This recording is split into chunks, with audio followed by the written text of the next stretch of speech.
তিন জিনিসের দিকে তাকালেই সওয়াব। কয় জিনিস? জোরে বলেন।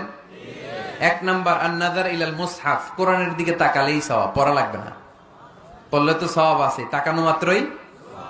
দুই নাম্বার আন-নাযার ইলা ওয়াজহিল ওয়ালিদাইন, মা বাবার চেহারা, মা বাবার খেদমত করলে তো সওয়াব আছেই, টাকা দিলে তো সওয়াব আছেই, কিন্তু মা বাবার চেহারার নজরের দিকে যদি রহমতের নজরে একবার তাকান, একটা কবুল হজ করলে যেই সওয়াব, ওই সওয়াব আমল নামায় দিবে কে? তিন নাম্বার, আল্লাহর কাবা ঘরের গিলাফের দিকে যখন নজর করে তাকাবেন, 20টা রহমত নাজিল করবে কে? আল্লাহর কোরআনের সবচাইতে দামি আয়াত, the greatest verse in the Quran, আয়াতুল কুরসি, আল্লাহু লা ইলাহা ইল্লা হুয়াল হাইয়ুল কাইয়ুম, এটা শ্রেষ্ঠ আয়াত। তাহলে এই প্রথম ইনফরমেশনটা আজকে জানলাম, কোরআনের সর্বশ্রেষ্ঠ আয়াতের নাম 6236টা আয়াতের